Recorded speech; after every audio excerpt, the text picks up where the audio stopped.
We're back on Ring of Fire. I'm Mike Papantonio here with Robert Price. Robert, of course, does, you've seen him on the show before, he does complex litigation all over the country, mostly with medical devices.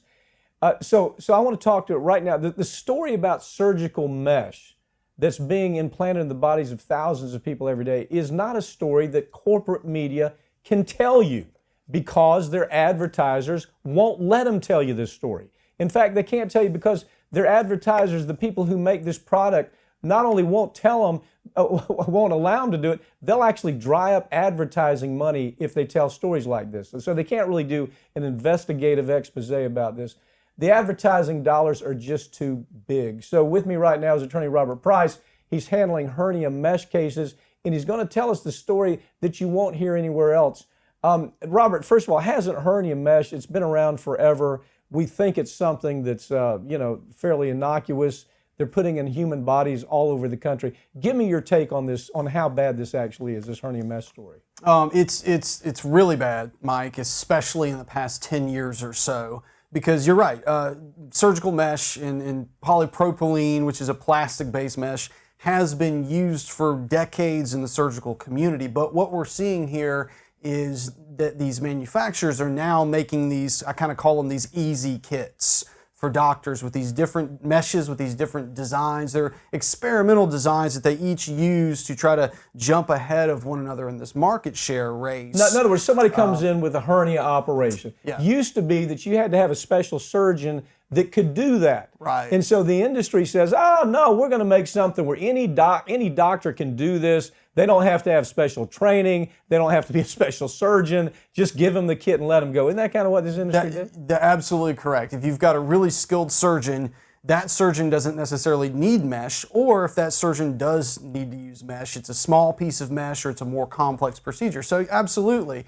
it's this sort of sales mentality that's like, well, anybody can do this. Here's this special mesh. It's easy to use. It's got this coating, or it's got this ring, or it's got this special feature that makes it great. And the special feature is completely bogus and it's unstudied and it's causing infections and all sorts of massive debilitating injuries. Okay, you saw the same thing. You kind of led the charge on the vaginal mesh. They were putting this mesh inside inside women's vaginas, and inside trying to hold up the kidney and the urinary system.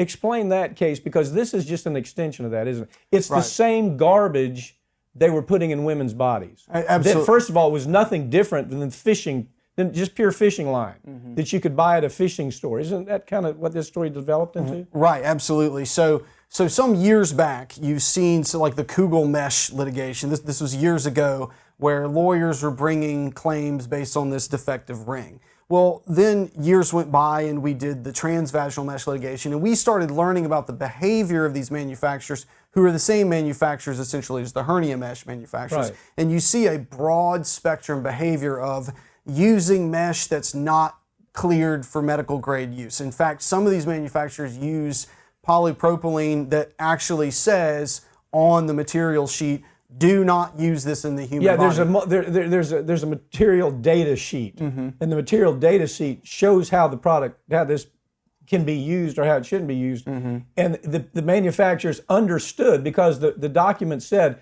don't use this to put in a human body, but they did it anyway. Exactly, and that's just one component of the story. The other component of the story is, on top of this bad mesh, you have these coatings, these chemicals, and one company even uses fish oil, just all of these things. And the idea here is that they go to surgeons and they say, use this mesh laparoscopically. It's real easy to do. You can place it right up against the bowel, and this fish oil coating or this special chemical coating is going to help keep it safe from the bowel. So what's the truth of the matter? The truth is the coating either causes infections or it just literally wicks right away, and the mesh actually eats into the bowel, causing bowel obstructions, massive surgeries. People even, have to live in a colostomy bag because of damages caused by this stuff, all because of this kind of marketing transcendence that we see. Cheap mesh, no studies, slap it out to doctors. Point out the no studies. How did this get on the market without them actually doing studies on the hernia mesh itself? How did It's out there without studies. I mean, that's what's so remarkable. It's actually out there without studies. Yeah. There are two types of studies you see. So you see the animal studies, and out of, you probably want to, probably half the animal studies I've read are the animal studies show, oh crap, this stuff is killing these animals. They're going to put those studies aside, and then the other studies that they think are favorable, they parse out those studies and show those to doctors. And then no human studies. The only human studies, if you want to say, are the adverse event reports that we see after they've been implanted in thousands of people, thanks to our FDA, who doesn't require studies to be done in the first place on humans through the, I know you're very well familiar with the 510K process, right? Well, the 510K is where you have a company that says we have an item, we have a mesh that's similar to the one that you want to put in a human body, Right. and so the FDA says, "Oh, sure, you go ahead and do it." Have you done any have you done any long-term studies to figure out how humans are affected? No, not really, but it's already out there, so we get to do it too. Isn't that kind of how that works? Absolutely. It's like you said. So say a lot of these products that are on the market are based on meshes 10 years ago. And what's not funny, but what is crazy about this stuff is that when you have these experimental designs, the 510K application actually looks like this. It says this mesh is just like this mesh, this mesh, this mesh, and this mesh. Well, say, have you ever studied what would happen if you put all these properties together?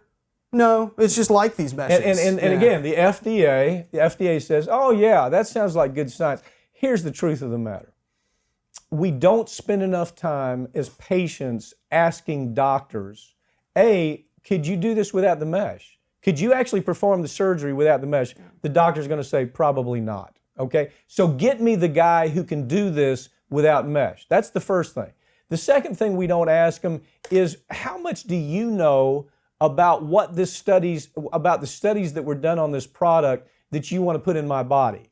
All the doctor's really confronted with is what we call the detailer. That's the salesperson, comes by their office, has cupcakes for them, says, "Doc, we're so glad you're buying our product." They take them out to lunch. They'll take them on these exorbitant trips to places like Hawaii and have what they call they'll have a seminar where they talk about their product. It's just the biggest scam, and unfortunately, patients are too often too afraid to confront the doctor and ask questions about the pill that they're taking or about what's being put into their body.